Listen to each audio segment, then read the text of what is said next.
My parents stole $87,000 from me. They used it to buy my sister a house. Then they asked me to come over and help her decorate it. So I did. I showed up with paint swatches, a smile, and a locksmith. You want to know what I decorated that house with? Documentation, bank statements, deposit slips, 8 years of receipts, and one very, very good lawyer. My sister screamed through the window while the deadbolts went in. My mother cried in the driveway. My father threatened to call the police. I told him to go ahead. I'd wait, because here's the thing about stealing from someone who saves everything. You're not just taking their money. You're handing them evidence, and I had enough evidence to bury them. Want to see how this ends? Drop a comment and tell me where you're watching from and what time it is right now. Hit that subscribe button. You're going to want to see the receipts on this one. But first, let me back up. I grew up watching my parents give my sister everything. College tuition? Paid in full. New car at 18? Wrapped with a bow. Spring break trips, sorority dues, apartment deposits. All covered. Meanwhile, I worked 2 jobs from the time I was 16. I lived in a basement studio with 1 window. I packed lunch 6 days a week. I didn't take vacations. I didn't buy new clothes unless something ripped. Every paycheck, every tax refund, every overtime dollar, I saved it. When I turned 19, my dad sat me down. He said, "You're doing great with money, but keeping it under your mattress isn't smart. Let's open a joint account. We'll keep it safe for you."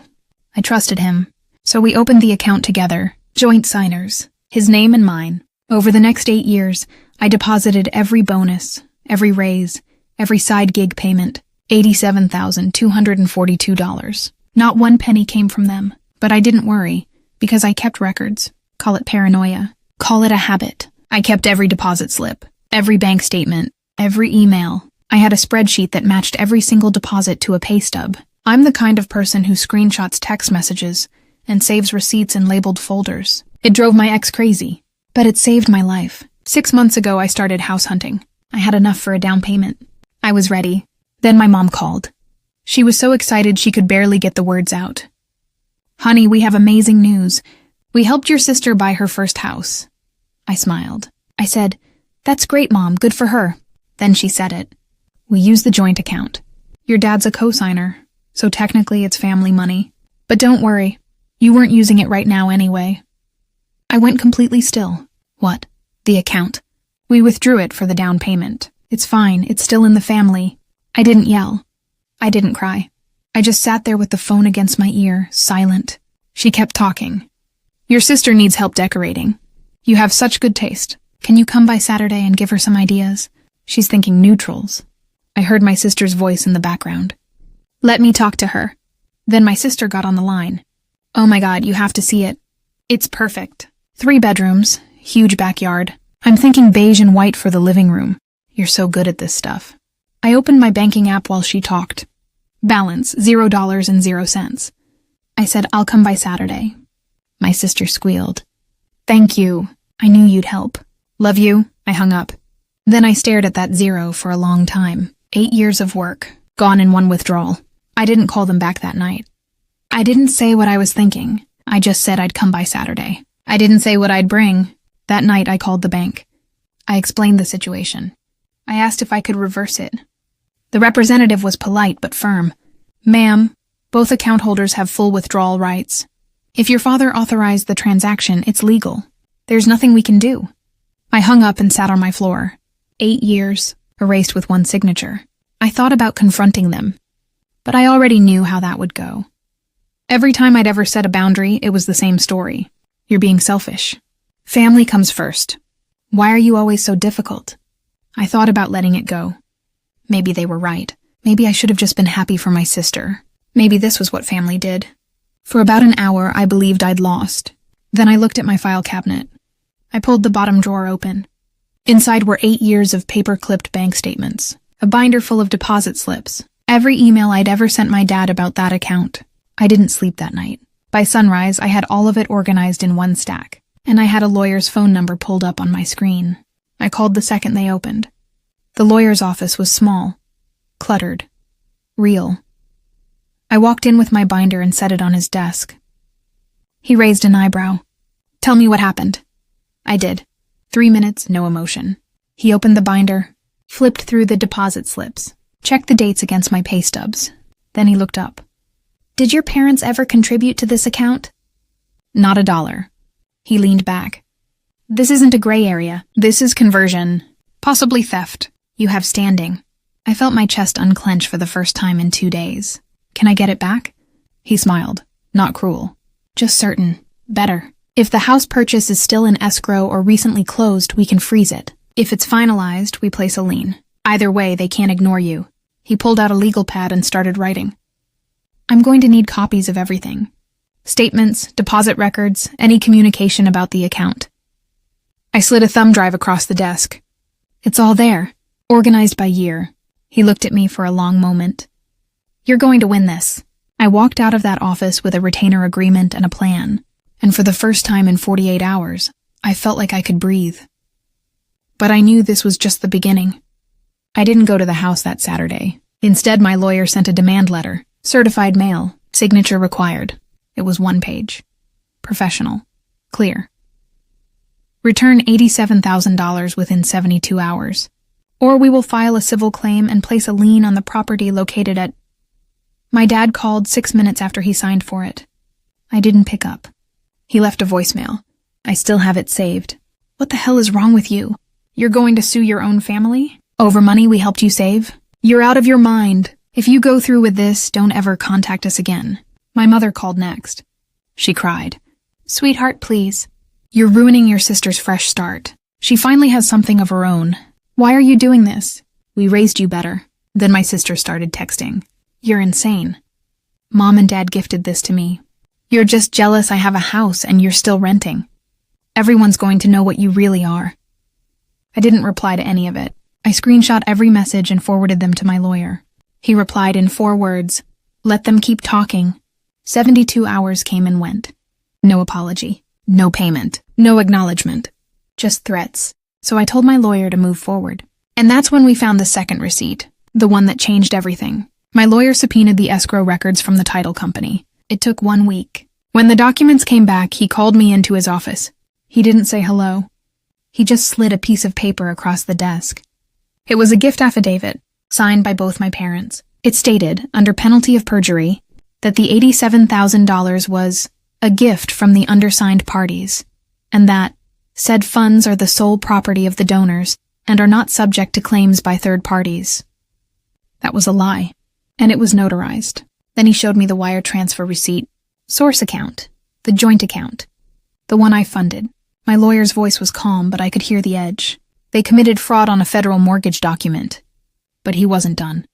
He opened an email chain. Discovery from my sister's inbox. My sister to my mother, 3 weeks before closing. Is she okay with this? My mother's reply. Don't worry about it. It's family money. I read it twice. My sister knew. She knew it wasn't a gift from them. She just didn't care. I looked up at my lawyer. What does this mean? He smiled. It means we have them. I asked my lawyer to dig deeper. I needed to understand why. Not for forgiveness, for strategy. He came back 2 days later with a financial profile. My parents had refinanced their house 2 years ago. They pulled out $60,000 in equity. It was gone, spent. No one knows on what. Now they owed $340,000 on a house worth maybe $350,000. They had $12,000 in equity left. Retirement accounts? Nearly empty. They were 62 and 64. No safety net. Then he showed me my sister's credit report. Score, 580. 3 accounts in collections. Maxed out credit cards. No mortgage lender would have touched her without a massive down payment, and proof it was a gift, not a loan. So they made it look like a gift. They signed a fraudulent affidavit to make her loan go through. And they did it with my money. My lawyer closed the folder. They didn't see it as stealing. They saw it as redistribution. You were the responsible one. You'd be fine. I sat there for a minute. Then I said, I want everything in writing. I want a judgment. And I want it on the record. He nodded. Then let's file. Now I knew exactly what to do. I didn't want revenge. I just wanted what was mine. My lawyer explained the plan in 2 steps. Step 1, file a lis pendens. That's a legal notice that says, this property is subject to a claim. It attaches to the title. My sister couldn't sell, couldn't refinance, couldn't do anything until it was resolved. The house was frozen. Step 2, file a civil lawsuit for conversion. $87,242. plus interest, plus legal fees. We weren't asking for the house. We were demanding the money and consequences.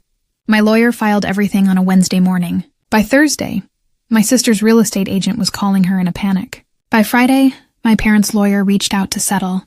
My lawyer's response was 3 words. See you in court. I gave them one last chance over the weekend. Full repayment. In writing. By Monday. My dad left me a voicemail. He laughed. Actually laughed. You're not serious. No judge is going to side with you over your own family. Grow up. Monday morning, I got a text from my sister. You're bluffing. You don't have the guts.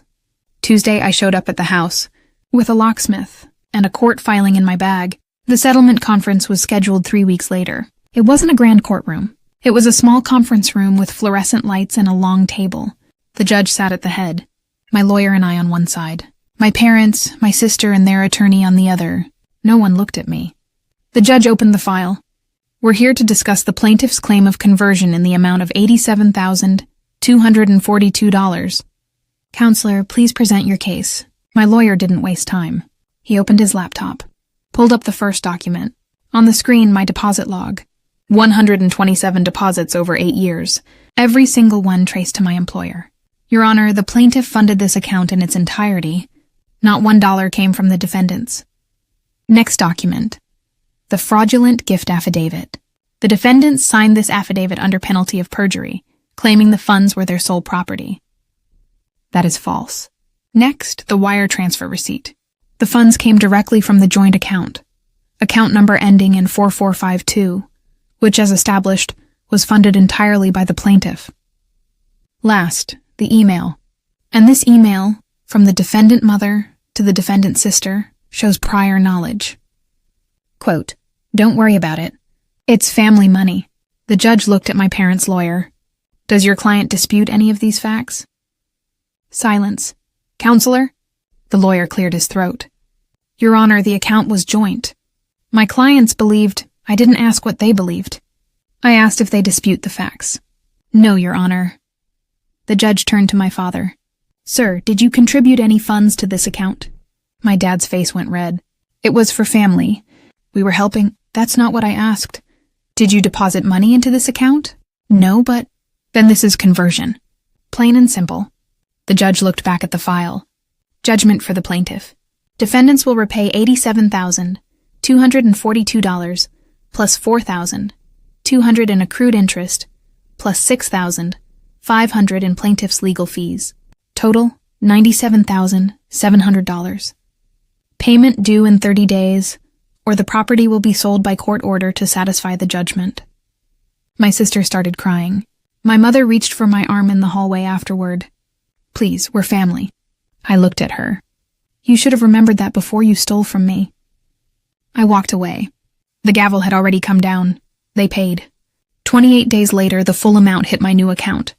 Sole owner, different bank, no co-signers. My parents liquidated what was left of their retirement accounts. They borrowed from my uncle and my aunt. I don't know how they explained it to them. I don't really care. My sister had to sell the house. She listed it 4 weeks after the judgment. Sold it at a loss because she was desperate. She moved back in with my parents. I didn't hear from any of them for 4 months. Then I got an email from my dad. Subject line, can we talk? Body. We still think you overreacted, but we're sorry you felt hurt. I archived it. I didn't reply. 6 months after the judgment, my cousin reached out. She's 23. She'd been living with her parents, my aunt and uncle, and dealing with the same golden child garbage I grew up with. Her older brother got everything. She got guilt. She asked if we could meet for coffee. I told her what happened. I showed her my documentation system. I told her to open her own account, to keep records, to set boundaries early. She cried a little. Then she thanked me. A year later, she moved into the second bedroom of the condo I bought with the settlement money. I charge her half the mortgage. Not market rate, cost. She's saving now. Building her own foundation. And I'm teaching her what I learned. Documentation isn't paranoia.